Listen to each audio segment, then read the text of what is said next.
Hi, everyone, and welcome to the Asher Marketing Podcast, Episode 4. Tonight, our guest is Randy Rusk from Do It Best Corp. Randy, thanks for being here tonight. It's my pleasure. I'm looking forward to this. Well, Randy, you and I have known each other for about 15 years now. You were in a different capacity when we met at Do It Best. You were in HR. So we're going to talk a little bit about your career path, how you've had... That's an interesting one. Yes. Yeah, the winding road from... the world of long and winding road from video production work to HR to marketing. And we'll talk about all that. But I wanted to kick it off with something that's really timely. You just completed a very different kind of Do It Best market. Can you tell the listeners what is the Do It Best market and why was this year's event so different? I suspect it had something to do with a little thing called COVID-19. Yes. So twice a year, we have what we call our spring and fall markets. It's an opportunity for thousands of independent hardware stores, home centers, and lumber yards who are aligned with Do It Best, a member-owned co-op. And they're in stores representing businesses all across the United States, coast to coast, border to border, and in more than 50 other countries. And so twice a year we have buying markets, but it's not just a buying market. It's an opportunity for members to connect with vendors, with Do It Best staff, to learn about programs, services, new products, really to make their businesses better, to help them grow, and ultimately achieve their dreams as business owners serving their communities. And so we have, for more than 40 years, gotten together twice a year in the spring and the fall in Indianapolis. And this year we had moved our spring market up. This was way before COVID had hit, but we'd moved it up from May to February. And that was really to finally make a break of, it had been in May for many years, but graduations and school things and weddings, and there was just so many things that was... busy time of year. Yes. Yeah. And so we're like, let's go into February. And so, I mean... we look like geniuses now because we were within our industry, we were the last ones to hold a market in 2020 because right after that, things went down the tube. Well, I bet the city of Indianapolis was very happy that you were able to yes, they were then. Maybe less so as we started to face it, as we started to look into the spring, and then as we were looking ahead to our fall market, where it was just, hey, this isn't going to work. In an environment where it's about people connecting and lots of handshaking and hugs and business done over meals and a lot of things that really require in-person engagement, and doing that in the Indiana Convention Center and Indy, that was just not in the cards. And so we quickly regrouped, made the decision to go virtual, as our entire industry, and well, really anybody who's had a convention. In fact, I just saw that the Consumer Electronics show in Vegas, that's normally in January, for their 2021 show has already been canceled. Yeah. So, and if they're doing it, about everybody else will probably follow suit. Exactly. Yeah. So and that was the thing too. We started looking at the number of conventions inside and outside our industry that were already making that call. And boy, even if we could have pulled off the safety logistics to make that happen, you don't want to hold a party and not have anybody show up. For sure.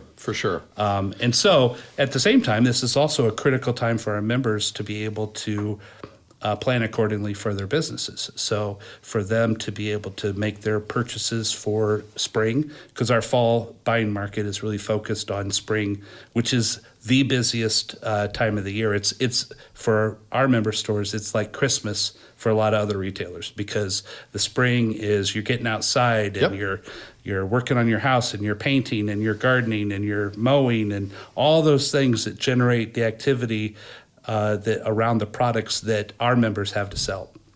So the fall market's a big one, and we wanted to be able to create an exceptional experience for them that would allow for all the great buying, but also be able to connect in all the other ways that we didn't want to give up by not having a live event. And so we did our due diligence. We've got a whole team of people who they're putting on the markets as their primary responsibility in communications. The marketing division at Do It Best, our focus was on then telling that story. How do we get this out? How do we demonstrate that this is going to be something fun, enjoyable?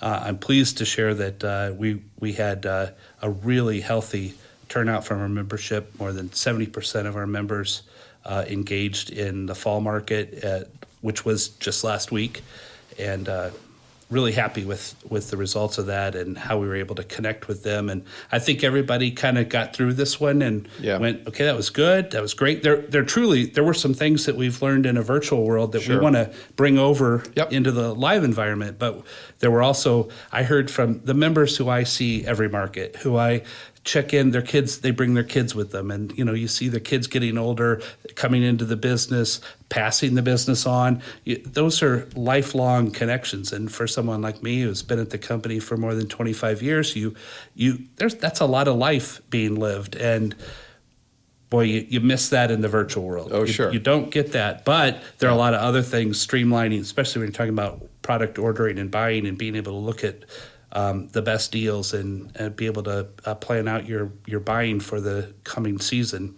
There's some value about the tie-in with the virtual, but we'll see what the spring brings. Yeah, well, it sounds like your timing was about as good as it could have been, because you still got the value of doing a live event in February, and then you had the opportunity for everybody else to be a guinea pig and for your for your members to get used to this virtual world, because that's now it's almost more commonplace that people are used to doing things differently. Yes, we certainly did not need to introduce the concept of a virtual market. So we are. Again, sometimes you're blessed with you can have great plans, but sometimes you're blessed with great timing. Yeah, well, and it's a great event. I've had the opportunity to be involved as a presenter in the education portion of the market. I've loved that experience, and this year was very different. It was me we recording had you a as segment, one of our Knowledge Central presenters in a virtual environment. Recording a segment by myself in my den, but it worked out fine, so I appreciate being involved in that. Well, talking about changes, I want to hear a little bit about your career path. On this podcast, we really talk about three things. One is the professional's career path, how you got to the place where you are today, and that's really to help people understand that it is a very winding road. It's rare that someone starts their career in one place and stays in that place for the entirety of it. Then we talk a little bit about the organization you work for. You've already shared some great things about Do It Best Corp. I want to hear a little bit more. And then we talked about some of the challenges, some of the exciting things you're working on, because everyone's going through this, and there's something to be said about that empathy of hearing other people who are going through things and hearing things that are exciting people as maybe a little bit of inspiration. So as far as the career path goes, let's start at the beginning, whatever that means to you, and how did you start finding your feet as a professional and getting something like a career started? So, as you were sharing with me ahead of time, kind of where we were going with this, it did give me some time to just kind of pause and think about that. It actually was a really great exercise. I'll be 53 in about a month and a half, and just kind of think about that point and where you're at in your life, and how did I get here? And it was because as you get older, you forget how you got here. I also have two daughters. Yeah. One is 20, one is 22. Okay. The 22-year-old just graduated from IU, missed her entire final semester of her senior year of college. She had gotten a Fulbright, was going to be going off to Mexico to teach English for a year. All of that is up in the air, of course, now. Man. But I was telling both of them, hey, just because what you had planned hasn't played out, sometimes you just have to take that step and see where it goes. And sometimes you may have a thought about where you're going to go, and then later you can look back at that. So what's fun about today is being able to kind of where I am right now at this point in time and go, how did I get here? Yeah. So how did I get here? Yeah. I'll tell you, it really started, the very first thing was, and this is going to date me a little bit, I've already said I'm almost 53, but there used to be infomercials that would run late nights, and there was one that, and I don't remember what the whole thing was, but there was this highly energetic little English guy, and there was Mike. Mike was the host, somewhat befuddled host, wore this multicolored sweater. Do you remember these? I don't, but it sounds like it was like the 90s maybe? Late at night, yes. Early 90s. Yeah. but they would play late at night and into the late 80s even too. But he was always trying to solve a problem, and there was this little guy who would be going, Mike, let me show you what you need to do, Mike. All right here, Mike. And it was just hawking products. So they had a shtick. Yes. Yeah. And they were hawking products, Yeah. but they did it in a way that there was excellent storytelling. Yeah. And it was features and benefits, and it's just weaving a story into all of that. And I remember distinctly going, this is what I want to do with my life. What was it? I didn't want to host. I Yeah. wanted to be like part of the process of putting that all together. So what was it about that caught your interest? Just that I found myself, maybe it was justifying blowing the time of sitting there watching it going, hey, if I'm watching this, maybe somebody else will too. Well, that's a good point for sure. But I loved the sets and the storytelling and how they would set things up. And, one time it might be they were selling some kind of car polish that would fix scratches, but there would be a car in the studio and there's a live audience and, all of that, which I'm sure if I looked at it now, I'd be like, this is what I wanted to do. This is the course that I was charting. But it was that was the thing. Cause I'm wrapping up high school. This would have been late 80s because I graduated in 86 from Northrop. But my parents are like, well, what do you, and they never really put a ton of pressure on me, but they were going, you don't have to have it all figured out when you go in your freshman year, but you should kind of have a sense of where you want to go. You have some things figured out. And so, marketing, I want to be in marketing. Yeah. So, and those old infomercials were what really kind of got me thinking, this is what I want to do. So I head down to IU, Bloomington, and taken all the prereqs, which the marketing path at that time included, it was business marketing, which I didn't realize at the time. But so I had economics and accounting and huge lecture halls and statistics. Yeah. And I'm going, I hate this. This is marketing. I hate this. And how much of that do you use today? None. In fact, it's still the one part of my job today that I have to continually get better at, but I like the least is the budget finance. Well, I think there's something about most marketers, our brains aren't wired that way. And there's some people who are better at it than others, but I know that if our folks ask me to do an exercise with numbers, I immediately cringe because I'm just so creative and word oriented. And I really have a lot of respect for the people who are numbers oriented because I'm not. I've just this last year, I've really redoubled my efforts to really understand the income statement because even in communications, there is value and importance in being able to understand what those numbers mean relative to the success of the company, which at the end of the day, I am tasked with helping tell the story of Do It Best. So I need to understand the financial performance story as well. But a lot easier to tell the story if you can speak the language. Yes. Yeah. So I'm in all these classes and I'm drowning. I am hating this. I'm like, this is not Mike in the multicolored sweater, storytelling, video production, audio production. This is not what I want to do. And I was midway through my sophomore year. So it was just through the first semester of my sophomore year. And I had been, in high school, I had been a top performing student, graduated at the top of my class, and I had tested out a lot of stuff. So I'm in these classes that I'm getting my butt kicked, basically. And that alone was a humbling experience. To not have everything coming really easily, and then going, this is not what I want to do. This is not what I like.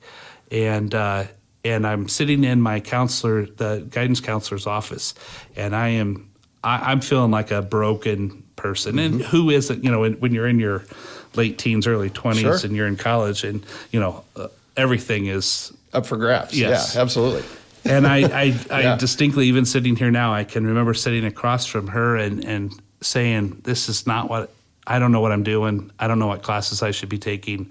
And I'm watching her at this point. She's cutting out pieces of clip art from another piece of paper and using a glue stick and making some little sheet about some event that she was going to be posting up to the bulletin board, and she's like, and I'm just like, oh, she's not even. This is pointless. And just at about the point that I was ready to just throw in the towel, another guidance counselor had walked by and heard our conversation, and she stepped in and she said, well, Randy, have you heard of the school telecommunications? I was like, no, what is that?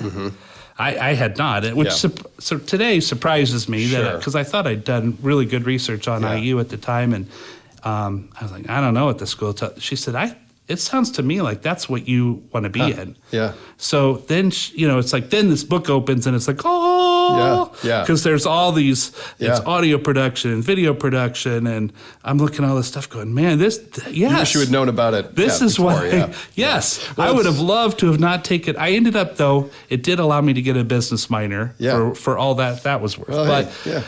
So that's what really started me. And then I just, once I got locked in with that, then that just took off. I enjoyed all those classes. And this is where I was like, yes, that was the affirmation that I was headed down the right path. Yeah. Those stories, those interventions that are transformational, it's amazing to me how almost everyone I talk to has that moment in their career when they're in school, when someone just taps them on the shoulder and points them in a different direction that is, a game changer for them in terms of their career and their life. So it's interesting. I wouldn't mind zapping back in time just to thank that person.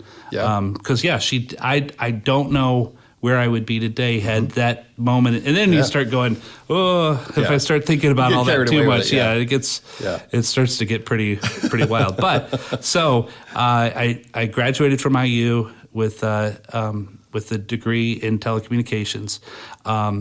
Stayed over the summer, worked at the public television station there. Got to work with some really cool people who did all sorts of production work, and I went, this is what I like doing, set design and thinking through camera angles and directing and all that goes into producing some good storytelling.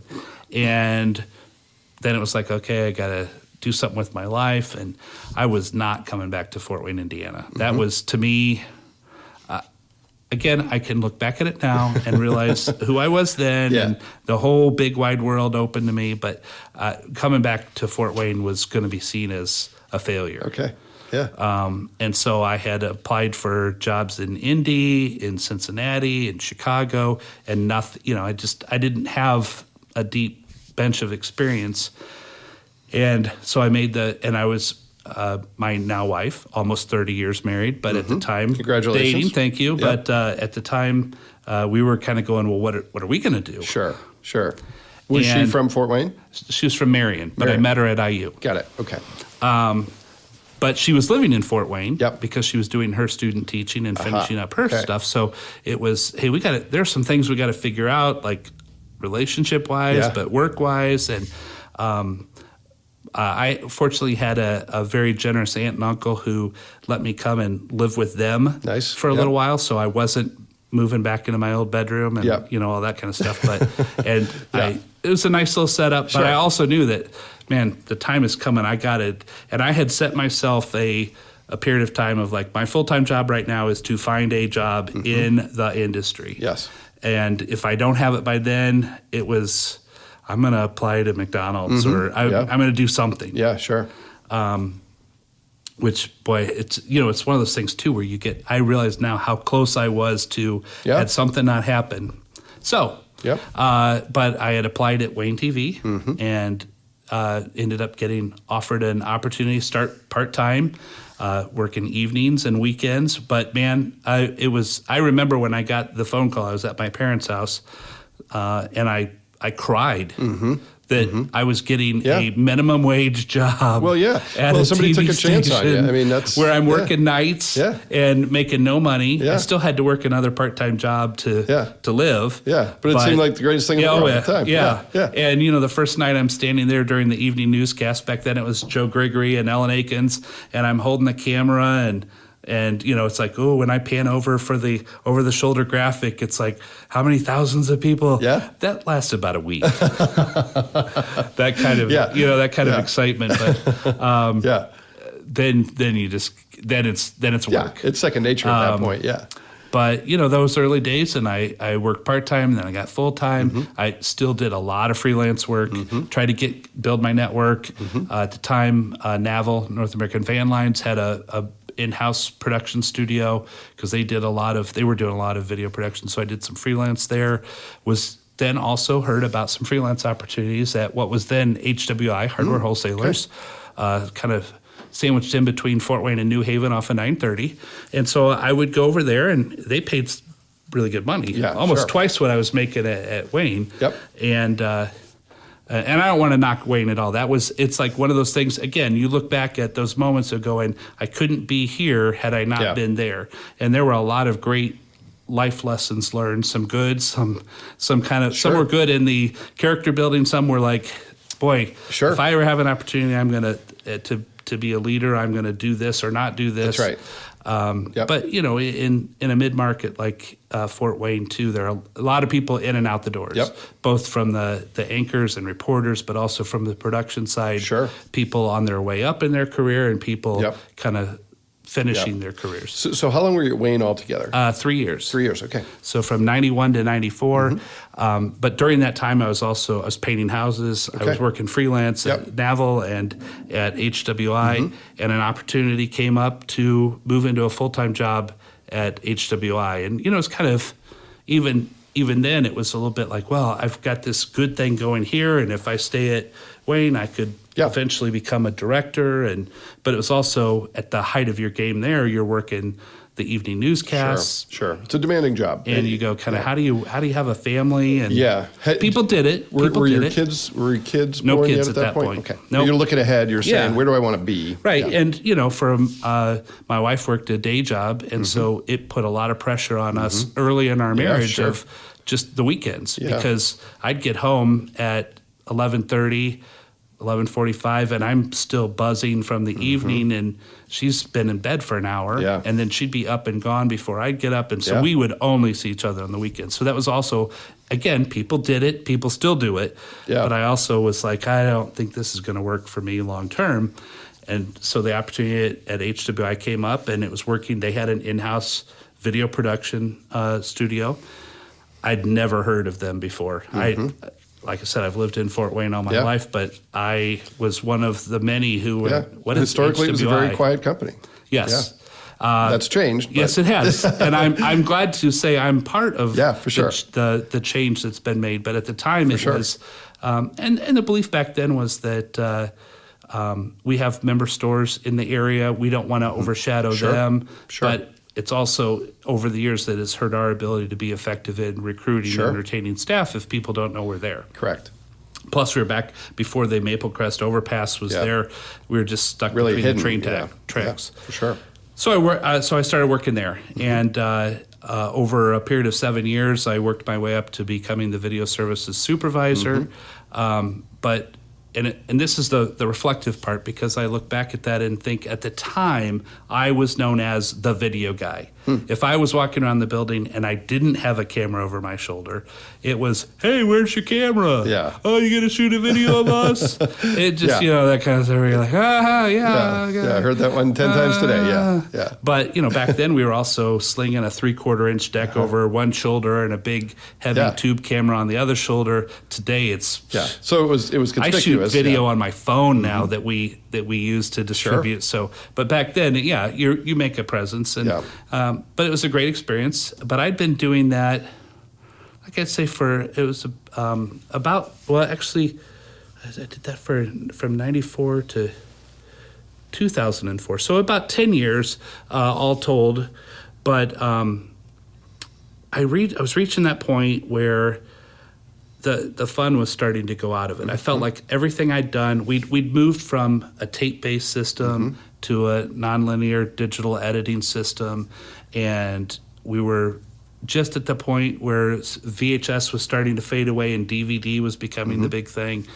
And I'd already kind of gone through one big technology shift, and I was just feeling like, man, everybody I know who spends their whole life in video, I shouldn't say everybody, but a lot of them are divorced, they're bald, they're stressed out.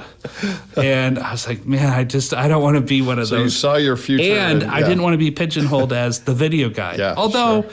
And I'll get to this in just a minute, it's come back into my life. But at the time, after 10 years of doing that, I was like, I really want to do something else. And I sat down and had a conversation with Nancy Harris, who is our benefits manager today. But I just said, man, I want to do something else. I love working here, but I don't know what I'm skilled at, good at, if I can do anything else, if there is anything else that my skill set could transfer over, because I'm the video guy. Yeah. So you're open to possibilities at this point. Yes, but I also didn't see that there were a lot open for me. Yeah. Even though, again, in hindsight, that was kind of short-sighted to me, and I've used that lesson to help educate others as well. But she said, well, we have an opening in human resources. Human resources? I don't. Hiring people? I don't. I mean, I know the company pretty well, and I know how we operate, but I don't know. I don't have a. I didn't go to school for that. I don't know. I don't know the first thing about HR. And she's like, that's okay. We can teach you. Yeah. And again, the benefit of hindsight, I can look at the time, there were a lot of skills that I had developed in video production and marketing in general. So when I did become a HR administrator, but the first thing I did was I revamped our company newsletter. And one of the things I take great pride in is I killed the recipe column and the crossword puzzle. Yeah. And I started putting in meaningful news relative and mostly a lot of profiles. So I started telling stories. Oh, nice. Yeah. So there was one thing where it's like, hey, this is applicable. Then I started to get assigned projects that were event organized. So it was live events, helping draft some speeches. And work with the video team on some things. And so there were some things I could immediately contribute to and help improve. And then over time, I ended up getting my PHR certification and did that for 7 years and was really enjoying it. And I kind of thought, well, this is kind of interesting. You know, I started out and have a whole background in telecommunications and got me to that point. And now I'm going to, I guess for the rest of my career, I'm going to be an HR professional. Well, and it's funny because my image of Randy Rusk is he's the guy who used to be the HR guy who's now the marketing guy. Right. I didn't know anything about the video production side. So that's one of the reasons I like having these conversations. That's what's funny too is because when I knew I had reached a level of success in HR when I would tell people, I spent, I was 10 years in the video studio, and they're like, you did video? When they kind of forget where you came from. You haven't done this all this time? No, I'm only 2-3 years in.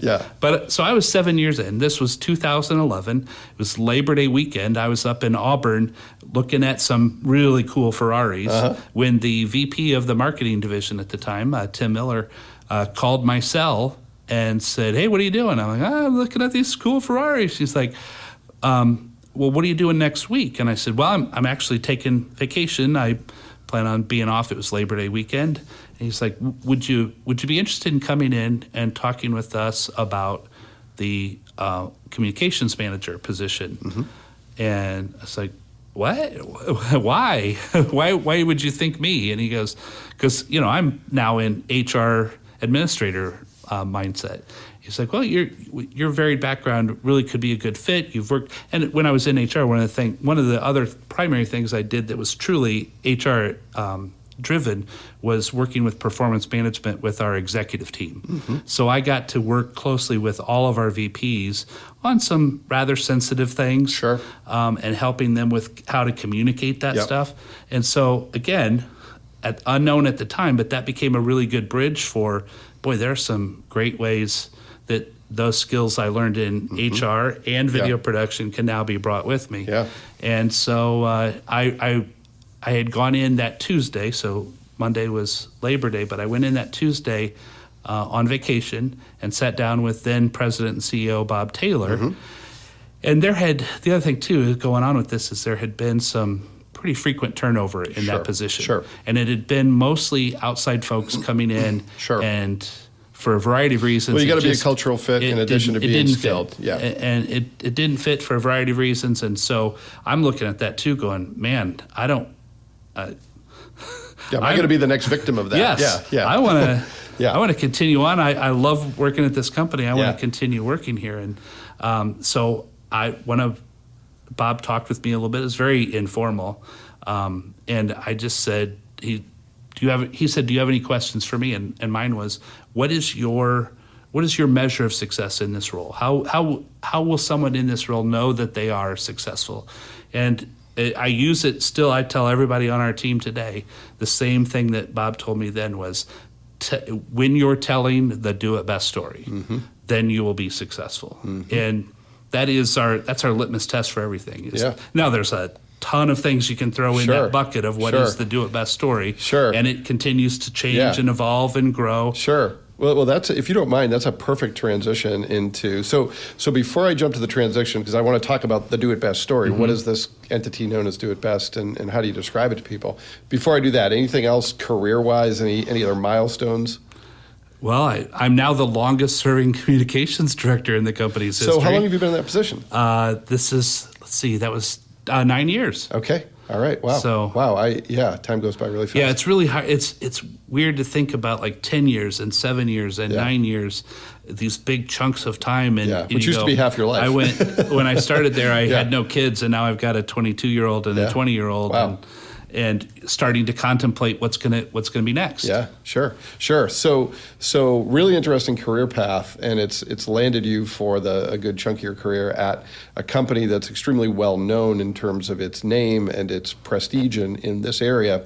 I'd like to think so now. Yeah, I think most people know that Do It Best Corp is a big company in Fort Wayne, but I think if you asked them, what's that place all about? Like a lot of companies, Yeah. most people on the street wouldn't know. So how do you describe it to people? So, to your point, for many years, even when I was recruiting in HR, and people would ask me, "Where do you work?" and I'd say, "Do It Best," and like, "Oh, do you like the? Yeah. Are you a You work salesperson? in the garden section, Are you a cashier? Yeah. A store manager? Yeah. No, I do not work. Those are interesting jobs, but that's not my job. Yeah, sure. So Do It Best was founded in 1945 by Arnold Gerberding right here in Fort Wayne, Indiana. And we're celebrating our 75th anniversary this year, kind of on the tail end of that now. But, 75 years ago, this diminutive man who was full of energy set out to talk to hardware store owners in Indiana, Michigan, and Ohio, and preach to them the benefits of forming a co-op. At the time, he wanted to call the company Royal Hardware Corp. But as the first board got together in June of 45, they voted him down, and Hardware Wholesalers, Inc., or HWI, became our name. And what's interesting to me, too, and this is one of those, like, all the ways that life connects, is that I had an opportunity when I was freelancing at HWI to work with Don Wolf. He had, by the time I joined the company, he had retired, but I got to work with him while I was freelancing. Of course, I worked with Mike McClelland, and then Bob Taylor, and now Dan Starr. The only person I never worked directly with was Arnold Gerberding. That's However, interesting. Yeah. my dad was a high school English teacher and would mow yards during the summer. He had a lawn mowing business, and I would work with him, and I got to mow his widow's yard. And I didn't know that until I had worked at HWI for a while.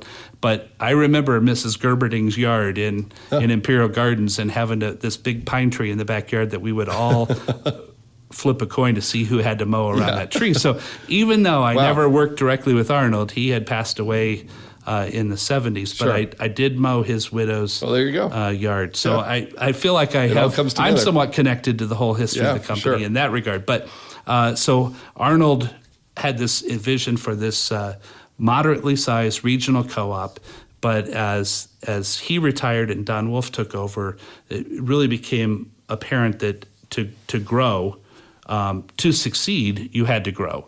And growth took many shapes, but Don led a lot of that initial growth by expanding our borders, building warehouses outside of Fort Wayne. The first one was in Cape Girardeau, Missouri, and then added in Dixon, Illinois, and Medina, Ohio, and started to extend our reach to go from being a regional co-op to a national co-op. Don is in some ways a mythical figure in Fort Wayne and certainly in Indiana. We certainly were sad at his passing just about a little over a year ago at 90 years. But even in his 90th year, he was still, his brain was firing. He had ideas all the time. He would, I'm probably going to get choked up here just thinking about it. Take on it. He would call me every year because he knew I was the communications director, and he would call me every year after the annual report came out, and he would tell me what a great job I did. Oh, that's great. And, it's just like one of those things where you go, last year was the first. Oh, wow. It was the first year I didn't get the call. Yeah, well, and it's one of those things where you didn't have to do it, but you probably didn't know how much you appreciated it either. Yeah. Wow, that's great. It was just like, it was one of those things that it was kind of nice because, old Don Wolf called me and said we did a nice job. And then the year that I didn't get that call, that's when you kind of go, that's when it makes the impact. Yeah. Wow. Yeah. So anyway, but Don was a growth-minded individual, really set the company forward in its path. Of course, then Mike McClellan, Bob Taylor brought their own energy to that, and as has Dan Starr, in really challenging us to look for new ways to help our independent dealers grow. And that's really the core of what we do. Is we have thousands of independent hardware stores, home centers, lumber yards all over the world, correct? E-commerce, e-tailers, and industrial commercial distributors, all part of this member-owned co-op. Yep. On our way to $4 billion in sales. Yeah. But the way co-op works is the net profit of the company at the end of the year is returned, distributed in the form of rebates, which then help those store owners fuel their additional growth by buying more businesses, expanding their current operations, invest in inventory. But it's their way to be able to compete and win against big box competition or Amazon or any other number of things. And this year, which was a complete reversal of fortune in a very good way, in that our independent dealers were deemed essential throughout the pandemic. So we've had a phenomenal year, and I say that with all due respect to the many businesses that did not have a good year or where they've struggled. But our industry was very robust this year. Sure. Well, I mean, you have more people working outside in their yards because they can't do much else. You have sales of cleaning products. You have sales of all the stuff that is truly essential to people living. So. In most markets, we had some markets where Michigan for a while had closed all new construction. So we had store owners there, lumber yards there that felt a bit of the pinch. And even in that success, there's still many challenges. The ability to source product, the supply chain right now is really, I mean, if you go into the grocery store, there's still empty shelves. We joke about the toilet paper, but man, you used to be able to get Cottonelle in the 4-pack, 8-pack, double roll, triple roll, 24 triple roll. And now here's one 8-pack of Cottonelle. That's it. That's right. That's all you got. Feel lucky if that's there. Yeah. So the same thing is in our industry. Is the manufacturers are focused on getting their core products and Sure. So we kind of that's what we do. Our job is to help find source product for these independent dealers, but also then to provide them the programs and services, store design, marketing, to help them compete and win in the marketplace. So Randy, how do you describe the size of Do It Best Corp? Because that's the thing that's always impressive to me is that just the sheer massiveness of the company. Yeah, so we have a total of about 1,800 employees nationwide. We've got our world headquarters in Fort Wayne off Nelson Road. We have about 425 folks there across 8 divisions. Interestingly, when you think about we're in wholesale distribution of home improvement products, of those 8 divisions in our world headquarters, the largest division by far is IT. It's not logistics. It's not Yeah. finance, marketing. It is a quarter of our staff are in IT because Really? it's about driving operational efficiency. Huh. Interesting. Never would have guessed that. Yeah, which again is I think especially as Do It Best has been linked in the news lately with other things going on.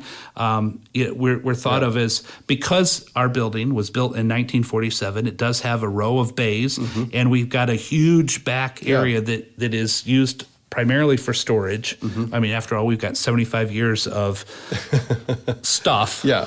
That has been just piled up, and there's air back there that Arnold Gerberding had been breathing. But so there's a misconception sometimes that we're this warehouse. We do because we have all this space. We have in the business that we do some broken loads. So there are trucks that come and go.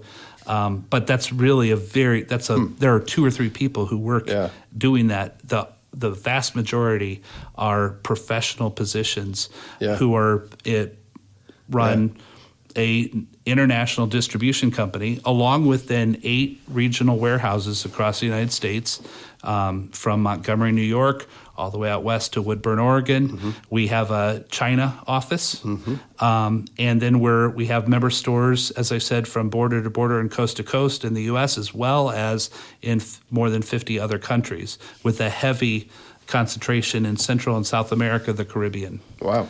So it's kind of like a tech company that just happens to do hardware and lumber stuff. Wow, that's great.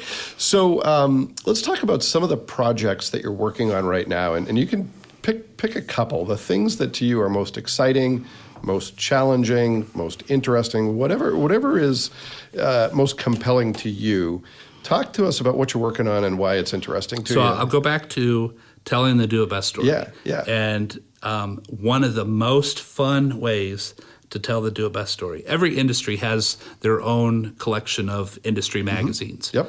And we have one of the things I'm really proud of that our team has been able to do over nearly the last decade is build a really positive, engaging, collaborative relationship with our trade press. It is not a combative, confrontive trade press. Their markets are to share information on business best practices with independent hardware stores, home centers, and lumberyards. And which is what we do. And so we've built a really good relationship with them. And the most fun I have is in finding cool things that our members do, and then pitching those stories to the trade magazines. And especially when you get one that you think, man, this is a really good story, and then it makes the cover. And so that's the thing that it's a quadrant that I love to spend time in, but it's also one that, because of all the other things that I am responsible for, I'm not able to spend nearly as much time as I would like to in there. But then at the same time, that's really not for the things that are incumbent upon the communications director. Coming up with stories and pitching them. And, I'll give you an example of one that recently came across my desk. A store owner, their paint department, they had a big piece of cardboard, and they eventually moved to a piece of canvas for the full idea. But every time you mix paint, you get a paint smudge on your finger, and they'd wipe their finger on this piece of cardboard. And the store owner noticed after time that, hey, we're kind of almost building an impressionistic painting. Interesting. So she actually went out and got a piece of canvas on a board, and they started intentionally every quart, every gallon, every 5-gallon container of paint that they made, they dip their finger and take a smudge. And so this year, over thousands of cans of paint, they have created this really cool painting. It actually looks like a rooster on coming out of, or a pheasant. I'm not quite sure, but it's really neat, and it all came from every gallon quart of paint that was mixed. And and then they're going to, so customers said, well, that's really neat, can I buy that?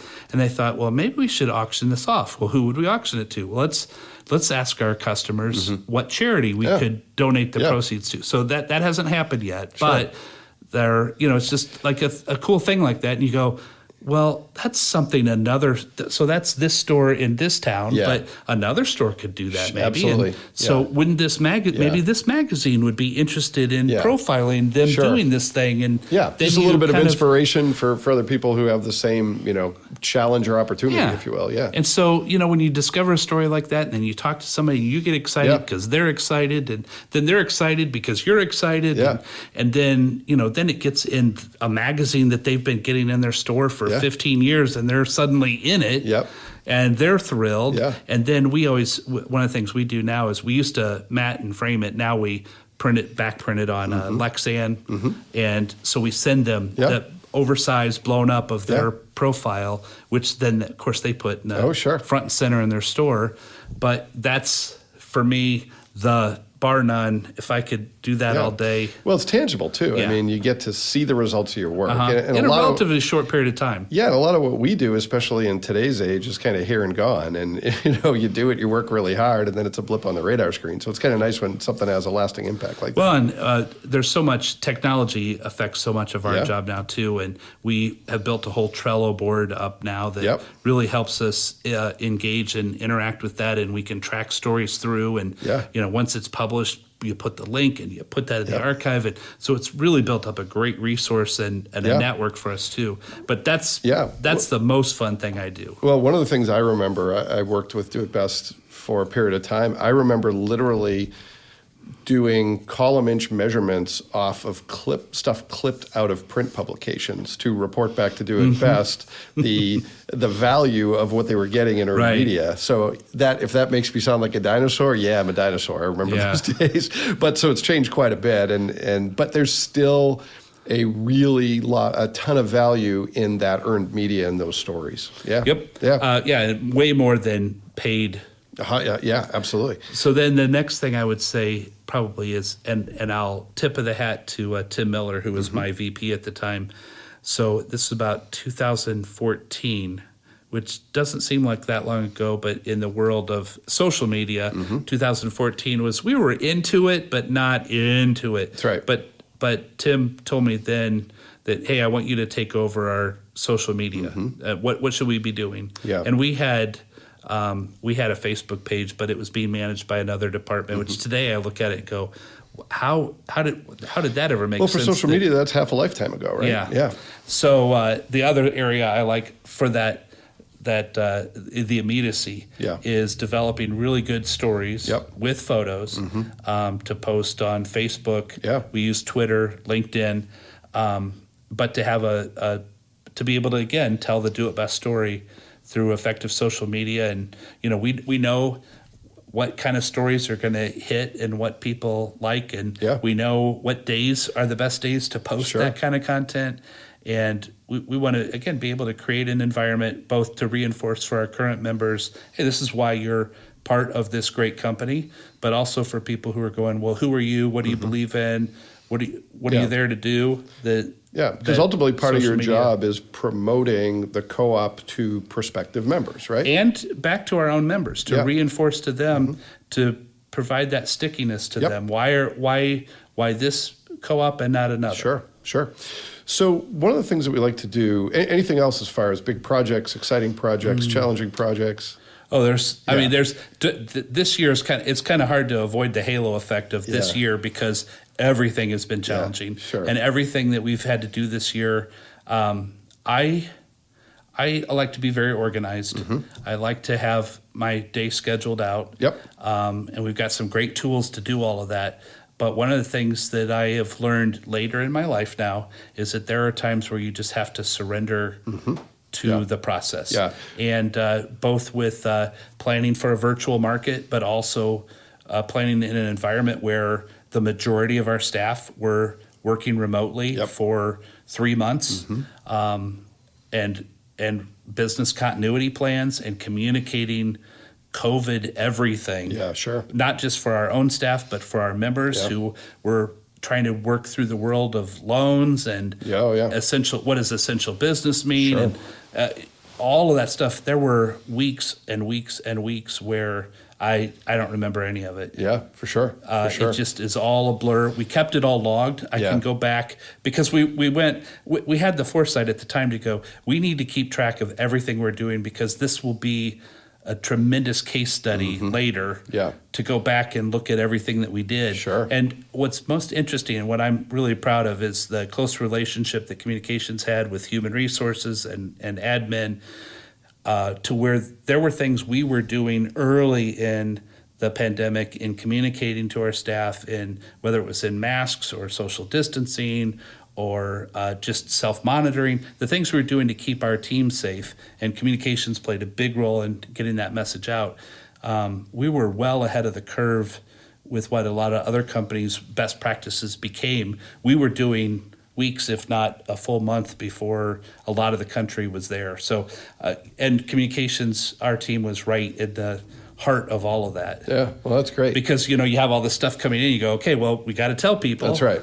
And how do you describe something that nobody yet really fully knows how to describe? And I mean, today we say social distancing like it's nothing, yet just a few months ago, if I had said social distancing, you'd be like, what is that? Yeah, well, and I think everyone's had this thought, but I was thinking the other day, I was like, what if someone, Rip Van Winkled for 6 months and woke up today? They wouldn't understand what's going on. Yeah. What's with everybody wearing masks? That's right. That's right. Why are there cardboard cutouts of people at baseball games? Yeah. Why are there big plexiglass shields around everything? Yeah. So the thing we like to do to wrap things up is to kind of recap 3 questions I asked, but to do like a quick hit. So this is the speed round of the program.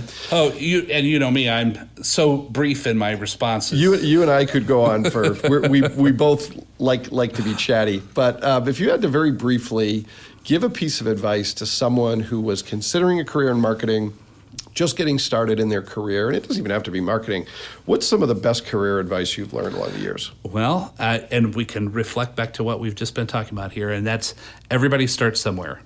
Your first job doesn't have to be the perfect one.